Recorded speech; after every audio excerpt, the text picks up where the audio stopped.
저는 지금으로부터 3년 전에 지금의 제 아내를 만나게 되었죠. 제게는 너무 과분할 정도로 예쁘고 어린 여자친구가 생겨서 행복할 따름이었죠. 그래서 그랬는지 연애를 하면서 사소한 문제들에 대해서 너무 쉽게 지나치기도 했던 것 같습니다. 여자들이 남자들보다는 정신연령이 더 높고 어른스럽다고 말들은 하지만 확실히 9살이 어린 여자친구는 어리다는 느낌이 종종 들었었죠. 사회 경험이 없어서 그런 건지 돈에 대한 개념도 없는지 제 신용카드를 줬는데 적게는 최소 200만 원에서 많이 쓰다는 1000만 원 가까이 쓴 적도 있었습니다. 나름대로 여유가 있었기에 심각한 문제까지는 아니라고 착각을 했었죠. 그래서 그렇게 많이 썼을 때는 은근슬쩍 잘못된 걸 지적해줬더니 알겠다고 하더라고요. 하지만 괜찮아졌나 싶더니 자연스럽게 또다시 사용 금액이 올라가더군요. 그렇다고 카드를 도로 뺏을 수도 없었고 여자친구와 헤어질 수도 없었습니다. 제가 너무 사랑했었기에 대부분의 모든 것들이 용서가 되더라고요. 그리고 결혼하고 나서 아이도 낳고 하면 경제적으로 더 조심하는 여자가 되겠지 라고 생각했었죠. 또 문제가 됐던 건 밤낮 가릴 거 없이 하루 종일 울려대는 카톡 메시지였죠. 여자친구가 대학교를 다니고 있었을 때인데 어떻게 연락처를 알고 연락이 오는 건지 별의별 남자들이 다 찝쩍대더라고요. 물론 여자친구가 인기가 많은 건 남자친구로서 으쓱할 수 있는 건 맞았지만 이것도 한두 번이지 연애하는 동안 매일같이 겪으니 스트레스가 너무 많이 쌓이더군요. 그렇다고 여자친구가 답장을 하지 않고 무시하는데 뭐라고 할 수도 없는 노릇이었죠. 하지만 나중에 다시 언급되겠지만 결혼을 하고 나서 이 문제로 인해서 결국에는 큰 문제가 생겨버리고 말았습니다. 아내와 저는 사소한 문제들을 뒤로하고 1년 동안의 연애를 하고서 여자친구에게 프로포즈를 했습니다. 예상대로 여자친구도 저와의 결혼을 받아주었고 양가 어른들을 만나 뵙고 인사를 하려고 상견례를 잡았죠. 그리고 그날 처음으로 마주한 장모님의 모습에 기겁을 할 수밖에 없었습니다. 솔직히 충격 그 자체였었죠.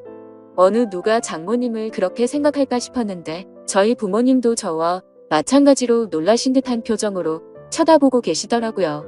당황스러운 상황을 뒤로하고 식사를 하면서 이야기를 들어보니 장모님이 어린 나이에 철이 없으실 때 제 여자친구를 낳게 되셨고 저와의 나이 차이가 겨우 11살밖에 나지 않더군요. 제게 있어서 아내와 장모님 나이 차이가 위나 아래로나 별로 차이가 나지 않는 거였습니다. 하지만 장모님과 저를 놓고서 겉으로 보면 제가 오히려 더 나이가 많아 보일 정도였습니다. 그동안 여자친구가 왜 이렇게 예쁘고 동안인가 했더니 어머니를 닮아서 그랬던 거구나 싶더군요. 그렇게 상견례 자리는 서로가 기분 좋게 이야기는 오고 갔지만 장모님께서는 내심 걱정이 많이 되셨던 것 같더라고요. 아내와 제가 나이 차이가 많이 나서 아내가 저를 제대로 이해하고 감당은 할 수가 있을까 하는 그런 생각들이 있으셨던 거죠. 심지어 저희 장모님은 이른 나이에 결혼을 실패하신 미혼모셨기 때문에 더 그랬던 것 같습니다. 장모님께서도 제 여자친구처럼 어린 나이에 섣부른 판단으로 결혼을 하게 되었고 제 아내를 낳으셨는데 결국에는 그 결혼 기간이 오래가지 못해서 좋지 않게 끝나버리고 말았던 거죠. 그래서 걱정이 더 크시다는 걸 알 것 같았고 그 마음이 잘 헤아려졌으나 저는 장모님께 말했습니다. 제가 나이에 비해 나름대로 산전수전 다 겪어봤고 나이도 많은 제가 여자친구를 잘 이해해주면서 예쁘게 살겠다고 했고 저를 믿고 맡겨달라고 말씀을 드렸죠. 그러자 다행히도 장모님은 그제서야 조금은 걱정을 덜어주셨고 기분 좋게 상견례 자리가 끝이 났습니다. 그날 이후 여자친구와는 1년의 짧은 연애기간을 마침표를 찍고서 곧바로 결혼식을 올렸습니다. 그야말로 누가 보더라도 초고속으로 결혼을 한 거였죠. 요즘에는 10살 정도 차이 나는 커플들이 흔하다 싶을 정도로 많았는데 그런 커플들을 보면 인구 부부들처럼 잘들 사니까 크게 문제될 거라는 생각은 없었습니다. 그러나 그런 이상과 현실은 너무나도 다르다는 걸 알기까지 그리 오래 걸리지가 않았죠. 처음에 1년 동안은 다른 사람들과 다름없이 행복하게 잘 지냈습니다. 하지만 결혼 전부터 문제였던 다른 남자들의 연락이 문제였던 거죠. 함께 지내다 보니 잠이 막 들려고 하다가도 새벽에 울리는 휴대폰 소리에 깨는 경우가 생기다 보니 짜증이 났습니다.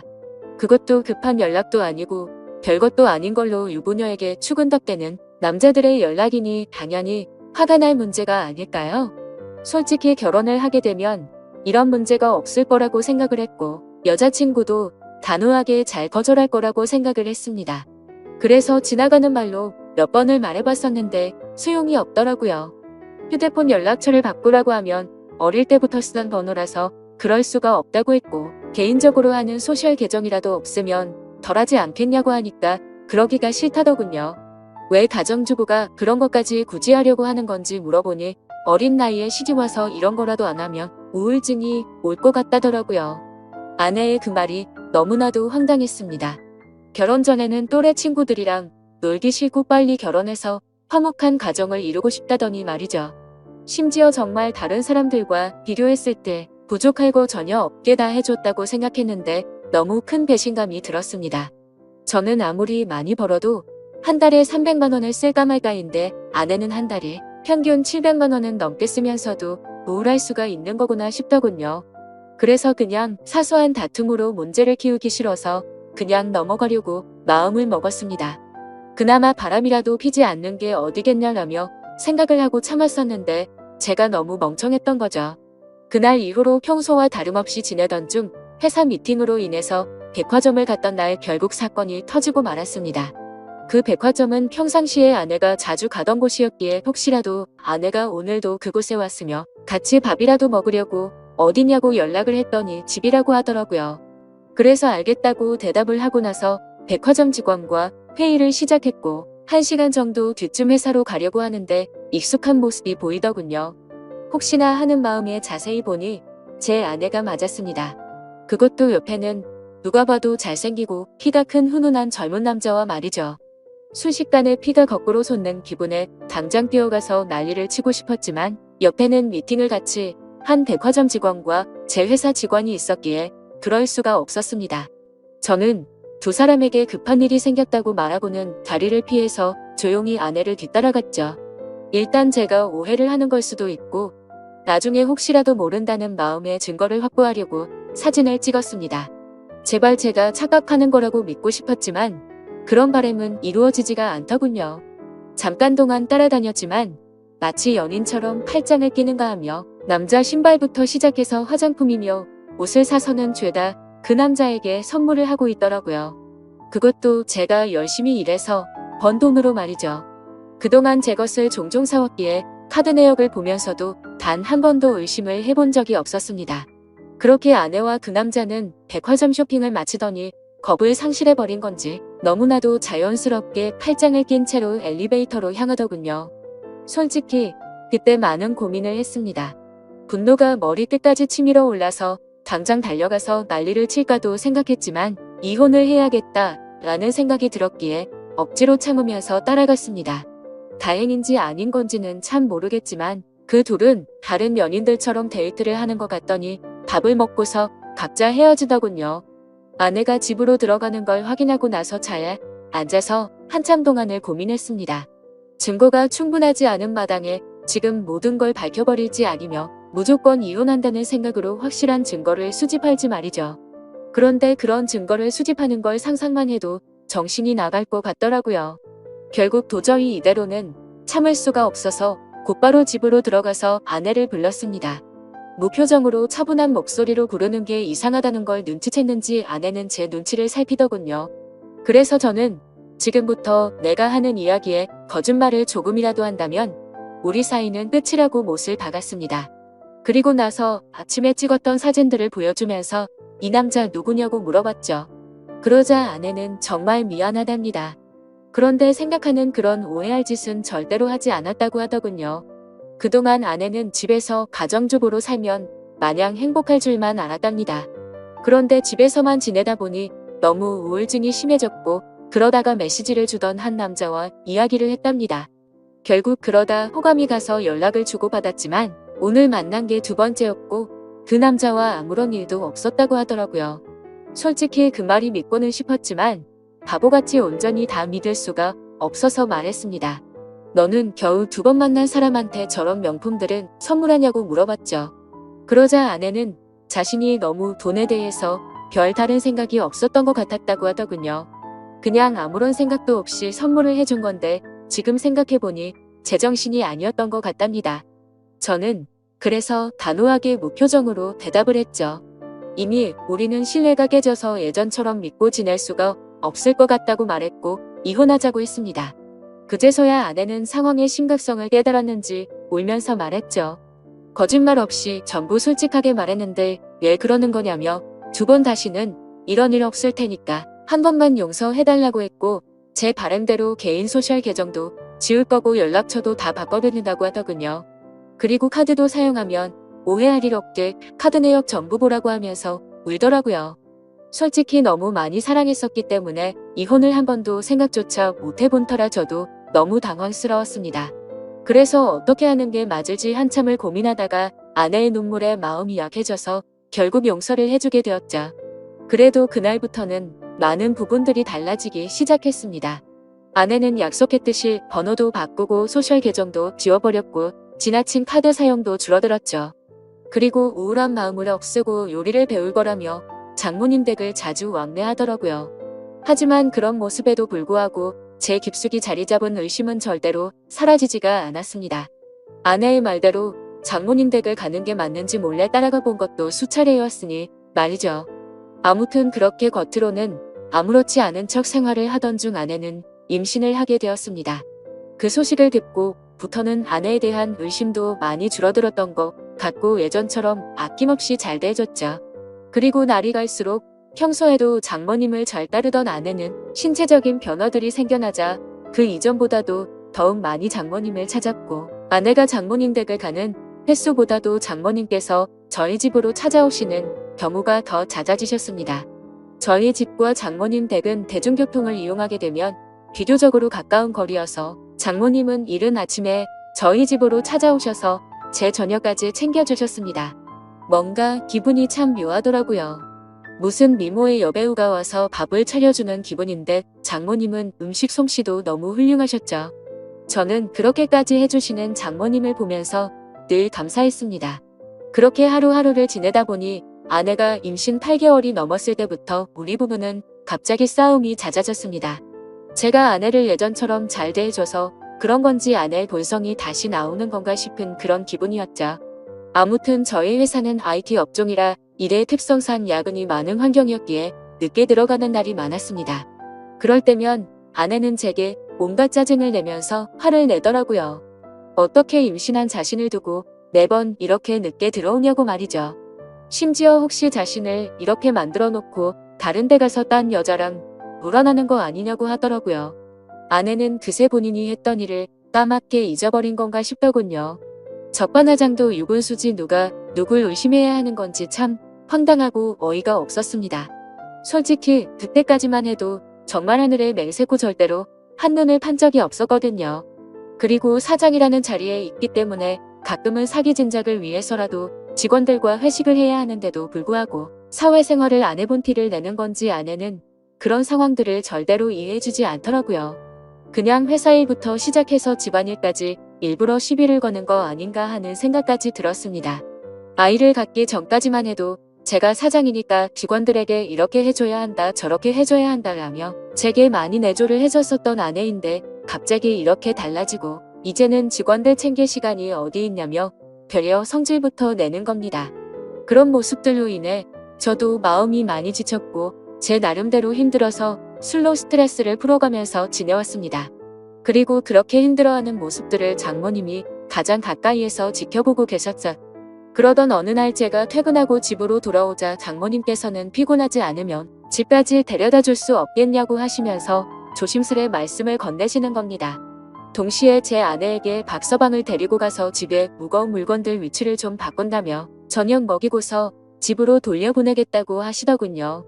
아내는 알겠다면서 집에 올 때 아이스크림을 사오라고 해서 저는 아내에게 알겠다고 대답을 하고서 집 밖으로 나섰습니다. 그렇게 장모님 댁으로 가는 도중에 이런저런 다양한 이야기들을 많이 했습니다. 장모님께서는 제가 많이 힘들 것 같다면서 저를 위로해 주셨고 지금은 힘들더라도 나중에는 상황이 나아질 거라고 말을 해주시더라고요. 저는 저를 위로해 주시는 장모님에게 고마운 마음이 들었고 평상시에도 장모님께서 미혼모였다는 사실을 알게 된 후부터 아내를 곱고 바르게 잘 키우셨다는 생각에 존경스러웠습니다. 그래서 아무 생각 없이 그런 모습이 존경스럽다고 말씀을 드렸는데 당황스럽게도 장모님께서는 갑자기 왈칵 눈물을 흘리시더라고요. 그러시면서 왜 미혼모가 되었는지에 대한 이야기들을 해주시고 왜 혼자서 딸을 키워왔는지 그런 많은 이야기들을 해주시더라고요. 저는 그런 장모님을 보면서 어린 나이 때부터 마음고생이 심하셨겠구나 생각도 들었고 장모님이 이제는 제게 마음을 많이 열어줬구나 라는 생각을 하였습니다. 그리고 그런 이야기를 듣고 있자니 저도 덩달아 마음이 아팠고 아직도 여자같이 여린 장모님을 보면서 묘한 감정이 생겨나더라고요. 그렇게 그날은 장모님 댁으로 가서 식탁과 TV 선반대를 옮겨드렸고 비빔국수를 얻어 먹고서 집으로 돌아왔습니다. 하지만 그날 이후로 장모님과 저와의 사이에서 문제가 생겨났습니다. 점심에 매일 밖에서 음식을 사서 챙겨 먹는 걸 말씀드렸는데 그런 저를 안쓰럽게 생각해 주셨는지 장모님은 매일같이 도시락을 직접 싸서 제게 가져다 주셨습니다. 장모님은 딸을 보려고 집에 가는 길에 들려서 주는 거라고 말씀하셨지만 제가 운영하는 회사는 저희 집과는 버스로 3정거장 더 멀리 떨어져 있었습니다. 그래서 처음에는 장모님의 수고스러움에 부담스러운 마음도 있었지만 어느 순간부터는 장모님과 점점 더 가까워졌고 그런 일상들이 당연하게 여겨지더군요. 그러다 보니 오늘은 무슨 반찬을 갖다 주실까라는 생각도 하고 저도 모르게 장모님을 기다리고 있더라고요. 그리고 그런 나날들을 보내다 보니 경비실에 계신 분들과 청소하는 분들이 사모님이 이렇게 정성스럽게 도시락을 매일 갖다 주시냐며 사모님이 연예인처럼 미인이시다 라고 하시더군요. 아마도 주변 분들이 볼 때는 당연히 부부 사이라고 봤을 것 같습니다. 장모님의 외모는 너무 동안에다가 저와 나이 차이도 많지 않았고 이모도 연예인처럼 훌륭하셨으니까요. 심지어 어떤 장모님이 이렇게 매일같이 도시락을 싸서 직접 갖다 줄 거라고 상상이나 할까요? 저는 아내와 연애할 때부터 결혼해서까지 이렇게 따뜻한 배려를 받는 건 처음이었고 정말 아내와 장모님의 행동이 비교가 되면서 뭔가 모를 마음이 들더라고요. 아무튼 그렇게 시간은 흘러갔고 저와 아내 사이에서 아이가 태어났습니다. 하지만 믿음이 깨지지 않을 거라고 수천 번을 생각했지만 그때부터 또다시 의심이 커져갔죠. 누가 보더라도 아이의 생김새가 아내도 닮지 않았고 저와도 너무나도 달랐기 때문입니다. 물론 조금 더 커봐야 알 수 있다고는 하지만 의심보다는 확실한 게 좋다고 생각을 했고 저는 조용히 유전자 검사를 의뢰하게 되었죠. 그렇게 아내는 아무것도 모른 채 아이를 낳고 산후조리원에 있었고 그동안 저는 혼자서 집에 있어야 했습니다. 아내의 몸이 약한 편이라 남들보다 더 길게 해서 3주 동안 그곳에서 지내기로 했고 그러면 그 오랫동안 제가 밥도 제대로 못 챙겨 먹겠고 살림도 제대로 안 되겠다며 장모님과 아내가 말하더군요. 그렇게 여차저차 아내가 퇴원하고 집으로 돌아올 때까지 당분간은 장모님께서 저희 집에서 생활을 하시기로 했습니다. 유전자 검사 결과가 나오기까지 비밀로 하기 위해서 평상시와 다름없이 행동했습니다. 첫째 날에는 산후조리원에서 밤늦게까지 있다가 집으로 돌아와서 별다른 일이 벌어지지 않았는데 둘째 날에는 결국 일어나서는 안 될 일이 벌어지고야 말았습니다. 그날은 첫째 날보다 일찍 집으로 들어갔는데 장모님이 민소매에 굉장히 얇은 반바지에 편한 차림으로 청소를 하고 계시는 겁니다. 그 모습을 보는 순간 저는 정말 깜짝 놀라버렸습니다. 사실 말이 장모님이지 40대 초중반의 장모님은 밖에서 보면 어느 남자들이나 뒤돌아 볼 만큼 미모가 훌륭했고 관리를 잘하셔서 20대 못지않은 몸매셨죠. 장모님이 아니라 다른 여자였다면 이렇게 놀라지도 않고 아마도 계속 몰래 쳐다보았을 정도입니다. 하지만 장모님의 그런 광경을 보기에는 너무 부담스러웠고 그렇다고 또 장모님을 보고 옷 좀 단정하게 입어주시면 안 되겠습니까? 라고 하기에는 너무 버릇이 없던 거였죠. 결국 저는 조심스럽게 놀란 마음을 진정시키고 눈을 돌린 채 얼른 제 방으로 들어갔습니다. 그렇게 장모님은 집 여기저기를 한참 청소를 하시더니 저녁 식사를 차릴 테니 얼른 씻고 나와서 식사를 하라고 하시더군요. 그렇게 저는 샤워를 하러 들어갔고 장모님과 단둘이 집에 있는데 이렇게 샤워를 하고 있자니 뭔가 기분이 묘하고 기분이 싱숭생숭하고 묘한 생각이 들기까지 하더라고요. 저는 샤워를 마치고 장모님과 저녁 식사 자리를 가지면서 밥을 먹고 있었습니다. 장모님은 그동안 딸이 임신하고부터 아내가 그동안 저에게 했던 행동들에 대해서 이해해주라면서 미안하다고 사과를 하시더라고요. 저는 충분히 이해한다며 걱정 말라고 말씀을 드렸고, 장모님과 저는 그렇게 이런저런 얘기를 나누면서 식사를 하고서 맥주를 한 잔 하였습니다. 한 병이 두 병이 되고 두 병이 세 병이 되고 점점 마시다 보니 장모님과 저는 금세 술에 조금 취하게 되면서 그때 이미 저희 둘 사이의 아내의 존재는 서서히 흐려지기 시작했습니다. 마치 오래 만나온 이성 간의 친구처럼 장모님이 점점 더 예뻐 보였고 기분이 좋아졌습니다. 어쩌면 아내와 매번 느끼고 지내던 세대 차이를 장모님과는 전혀 느껴지지 않았고 그렇게 긴 대화를 주고받았던 것 같습니다. 냉장고에 있던 맥주들도 다 동이 나게 되었고 오래간만에 술이야 뭔가 부족하더군요. 그때 눈에 띈 건 진열대에 놓여있던 양주였고 그 양주를 열면서부터 저희 둘의 경계선도 열리게 되었습니다. 40대 초중반의 나이의 얼굴은 30대 못지 않고 또 몸매는 20대도 부럽지 않을 만큼의 장모님은 누가 봐도 관리를 잘했기에 그동안 저도 몰래 키워왔던 제 마음이 저도 모르게 생겨나기 시작했습니다. 술에 잔뜩 취해버려서 식탁에 엎드려 자고 있는 장모님을 보고 있는데 정말 피부가 뽀얗고 잡티 하나 없이 너무 예뻐 보였습니다. 그래서 저도 모르게 아내가 아니라 장모님을 만났으면 어땠을까요? 라고 했고 잠들어 있는 장모님을 앞에 두고 모든 사실을 터놓고 하소연을 했죠. 결혼 후에 아내에게 있었던 일에 대해서 말을 했고 믿음이 없어졌다는 사실과 장모님의 행동들이 너무 설레어서 이제는 내 감정과 마음을 모르겠다는 말을 했습니다. 그리고 결정적으로 유전자 검사를 했다는 사실까지 말을 해버린 거죠. 그 말을 꺼내고 나서는 아차 싶어서 봤지만 아무런 미동조차 없는 장모님을 보면서 안심을 했고 더 이상 실수를 해서는 안 되겠다 싶어서 방으로 들어가서 잠을 잤습니다. 그리고 다음날 일어나서는 사위로서 해서는 안 되는 말과 유전자 검사를 했다고 말한 기억이 들면서 깜짝 놀랐습니다. 혹시나 하는 마음에 얼른 거실로 나가보니 장모님은 전날에 술을 너무 마셔서 기억이 없다면서 정리가 안 된 술자리를 정리하고 계시더군요. 저는 속으로 한숨을 내쉬며 한편으로는 다행이라고 안심하면서 어색하지 않은 티를 내려고 TV를 봤습니다. 그날은 아내 출산으로 인해 회사를 쉬고 있어서 집에 있었는데 점심때가 다 되어서 장모님은 아내에게 다녀온다며 집 밖으로 나가셨습니다. 그래서 저는 조금은 편안해진 마음으로 조금 더 쉬고 있었습니다. 그날은 어제 있었던 일로 인해 아내에게 죄책감이 몸둘바를 몰라서 차마 얼굴을 걸어갈 수가 없겠더군요. 그렇게 저는 반성을 하면서 집에서 있었고 시간은 자정이 다 되어갔습니다. 아무래도 장모님께서는 아내와 같이 있으려나 보다 하고서 잠자리에 들려고 방에서 누워있는데 문 여는 소리가 들리더니 장모님이 자정이 조금 넘어서 집으로 들어오시더군요. 어딜 가서 술을 드신 건지 취하셔서 술 냄새가 진동을 하더라고요. 저는 술에 취한 장모님께 인사를 드렸고 장모님은 스스로 방으로 들어가서 누우셨습니다. 그렇게 잠에 드시는 걸 확인하고 저도 제 방으로 들어와 잠을 자려고 돌아서는데 갑자기 장모님이 저에게 어제 자신에게 했던 말에 대해서 할 말이 없냐고 하시더군요. 내가 어제 잠든지 알았냐며 어떻게 내게 그런 말을 할 수가 있냐고 하더라고요.